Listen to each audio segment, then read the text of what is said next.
So, good evening, everyone, and welcome on behalf of the Fulbright Commission in Peru. Thank you for joining us for today's Fulbright Talk. My name is Diana Costa, Acting Executive Director at the Fulbright Commission, and our goal today is to share the experience of one of our Fulbright specialists and to highlight how international academic collaboration can strengthen institutions, build lasting partnerships, and create meaningful impact. It is my pleasure to introduce Dr. Mia Russell. Dr. Russell is a senior lecturer and director of the Clark Scholars Program at the Johns Hopkins University Center for Leadership Education. Throughout her career, she has dedicated herself to helping students develop the leadership, professional, and personal skills needed to succeed in today's world. With nearly 3 decades of experience across the public and private sectors, Dr. Russell has led numerous initiatives focused on financial capability, work-related well-being, and leadership development. She has designed educational programs, delivered presentations around the world, and contributed to the field through books, academic publications, and professional services. As part of her Fulbright Specialist program, Dr. Russell worked on the project Embedding entrepreneurship into the curriculum, bringing her expertise to support the institution's goals and strengthen in long-term capacity. Dr. Russell, thank you very much for being with us today. We are delighted to have you. Thank you.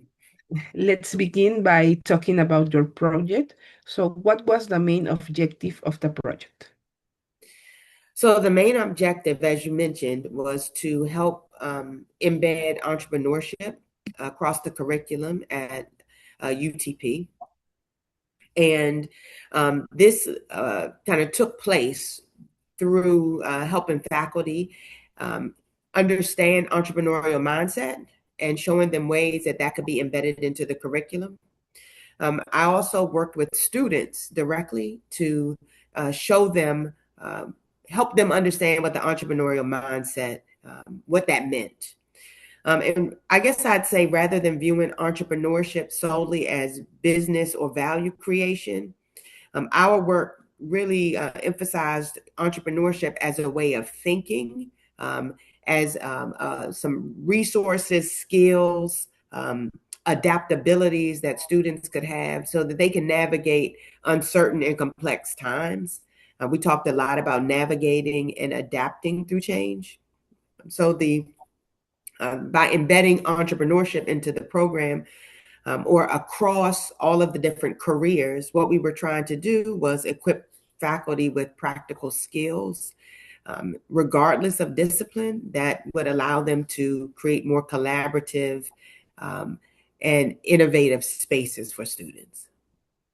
Thank you. And what activities did you carry out as part of the project during your stay in Peru? So I had the privilege of carrying out several different activities. One were the faculty development workshops that I mentioned,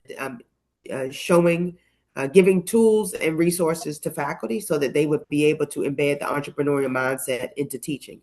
One of the things we talked about was that we cannot expect our students to be entrepreneurial if we didn't teach entrepreneurially. So also truly embedding, kind of reimagining their courses with the entrepreneurship mindset, entrepreneurial mindset in mind. Those faculty development workshops were 2-hour train the trainers that looked at the 5 practices model of the entrepreneurial mindset. I also led a America 250 or Freedom 250 Innovation Lecture, talking about America's entrepreneurial legacy, while also exploring lessons from entrepreneurs from the past and also thinking about where we're going in the future. I led several student workshops focused on the entrepreneurial thinking. And those are with students across all careers, as well as students that are highly invested and engaged in entrepreneurship, some of which have won the business competitions both last year and were in the competition this year. And then the last two was Invisible Side of Learning workshop as a part of the faculty professional development, Conexión Docente. And then I also engaged with a variety of stakeholders in Lima and in, well, both in Peru, in Lima and in Arequipa, business leaders, the Ministry of Education, also some major players in the entrepreneurship ecosystem. Thank you. Now let's explore the impact of your work. What visible changes did the project leave at this institution, whether in programs, methodologies, processes, or institutional capacities?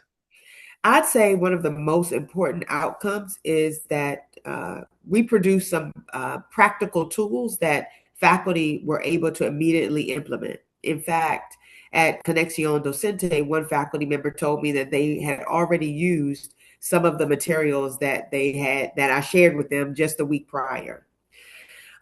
We developed some frameworks. I brought some rubrics I say we developed because I came with ideas, but also I met with the instructional designers and the leads for the management field, and they provided some feedback. So there were entrepreneurial mindset frameworks that were shared with faculty, as well as specific activities that were shared with faculty, and a faculty self-assessment, which really helped them to think about how they teach. So I think the outcome of the practical tools, the faculty now have some resources to redesign assignments and even courses. They have different ways to think about entrepreneurial competencies. And we started conversations across careers and disciplines about the entrepreneurial mindset and how that can be helpful for all students. And if you had to mention one key outcome of the project, what would it be and why? I would say that building a shared understanding of entrepreneurial mindsets across faculty. I think this feels most important to me with the faculty that were not in the management career. We know that curriculum is important and resources are important, but the sustainable change really begins with people. And when the faculty start to think differently about their teaching and about students learning, I think that's when we have institutional impact. Thank you. And how has this project contributed to the institution's sustainability or strengthening in the medium term? So this project was designed as a capacity building initiative. And this wasn't just about delivering workshops. It was more about helping to design some practical and immediately implementable resources so that the faculty can adapt, share, continue refining the resources that I was able to share. I'd also say that the relationships that we fostered, this seems like not the end. I sent in an email to the UTPT, but really just the beginning of a future collaborations. Yes, and that leads you to the next questions that beyond institutional impact, we would also like to hear about your personal experience. And the first question is, how did you adapt your experience and expertise to the local context so that the impact was real and not just theoretical? So I would say that the UTP team really helped me with this. When we're talking about entrepreneurial mindset and entrepreneurship, before entrepreneurs create solutions, they have to seek to understand people. So I approached this project the same way. In that way, there was a lot of input from UTP. There was when we think about the specific project, but also the way that this engagement was designed with the cultural immersions.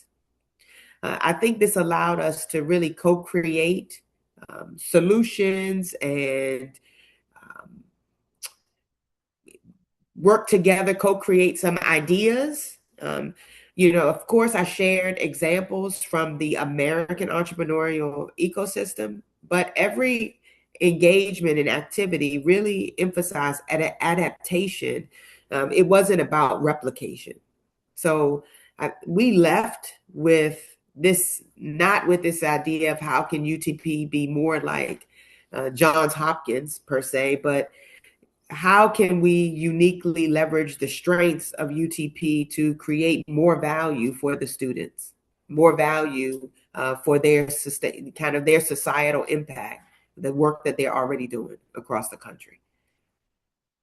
Thank you. Our next question is, what was the most transformative aspect of participating in this program on a personal level? On a personal level, I'd say the most transformative aspect were the relationships that were built. I know this is a academic exchange, and this is an exchange for mutual learning.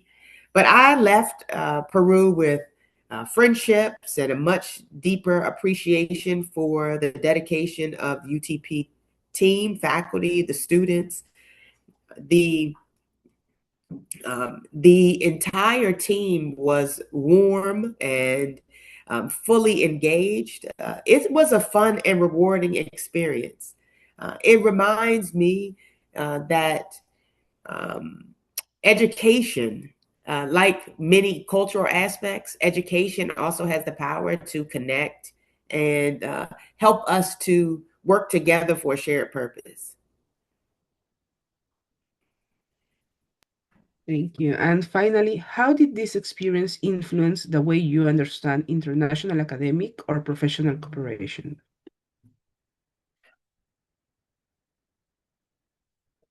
This experience reinforced my belief that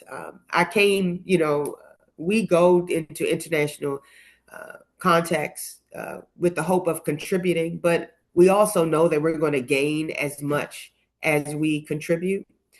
I recognize that good partnerships are formed when everyone brings knowledge, experience, and perspectives to share. So I see that reciprocity was shown and seen. And I look forward to the future with UTP, and we're already talking about future collaborations. That's great to hear, because that's part of the Fulbright mission. And now I would like to conclude with a short round of quick questions. So please answer with the first thing that comes to your mind. Okay. Define your experience as a Fulbright specialist in Peru in one word. Transformative. Looking back, what was the biggest challenge you faced during your project? Not enough time. It was too short, right? Mm-hmm. Yeah. And finally, what would you say was your greatest achievement during your time in Peru?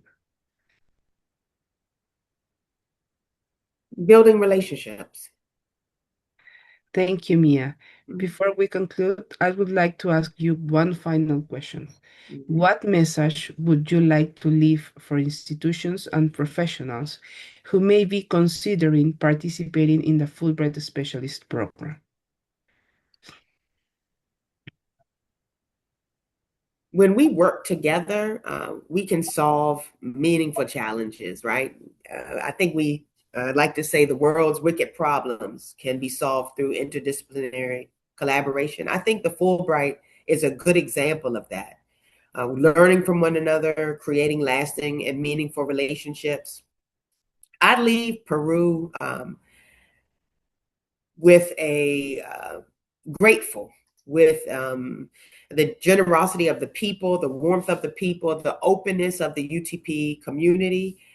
I am grateful and honored to have been able to contribute, but also learn. And so for the for someone interested, wondering, should I do this? I think they shouldn't wonder. They should just act. They should just do it. Thank you so much, Mia, for sharing your experience and for the valuable contributions you made through your project in Peru.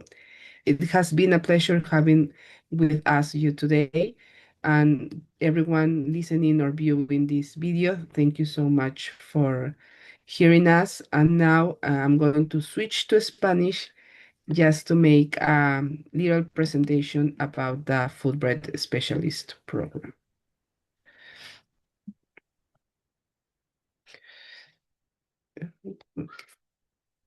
Bueno, la beca Fulbright Specialist es una beca cost-shared, la cual es financiada una parte por el programa Fulbright y otra parte por la institución que decida contar con un especialista. Esta beca está dirigida a instituciones de educación superior, a instituciones culturales, gubernamentales y no gubernamentales, así como médicas y de salud pública, ya sean instituciones públicas o privadas, tanto en Lima como de provincia. La beca tiene una duración de 14 a 42 días como máximo y lo que cubre esta beca son los honorarios del especialista, sus pasajes internacionales y el seguro para el especialista durante el tiempo que dure su estadía. ¿Qué es lo que debería cubrir una institución o a qué es lo que se compromete la institución que desea traer un especialista? Pues es a cubrir el transporte dentro del Perú, el transporte local y en el caso de que el proyecto requiera que el especialista viaje a provincias, pues eso también, esos pasajes también deberían estar cubiertos por la institución.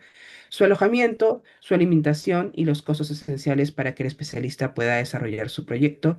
Igualmente es por el tiempo que dure el, el programa, ¿no? Los temas prioritarios en la actualidad son inteligencia artificial, espacio, minerales críticos e ingenierías. Los proyectos deben tener un enfoque educativo o de capacitación y pues deben estar adaptados a las necesidades de la institución anfitriona. Los objetivos deben poderse alcanzar durante el curso de la visita, como lo mencioné, mínimo 14 días, máximo 42. Y algunos ejemplos de actividades que ustedes pueden desarrollar, pues Mía ya ha comentado más o menos qué es lo que ella ha hecho, pero están dictar seminarios o talleres, consultorías sobre desarrollo docente o laboral, desarrollar planes de estudio de capacitación y materiales académicos, dar conferencias, ya sean a nivel pregrado o posgrado, y realizar valoraciones o evaluaciones de necesidades para un programa o institución. No olviden seguirnos en nuestras redes sociales y muchísimas gracias por ver esta presentación.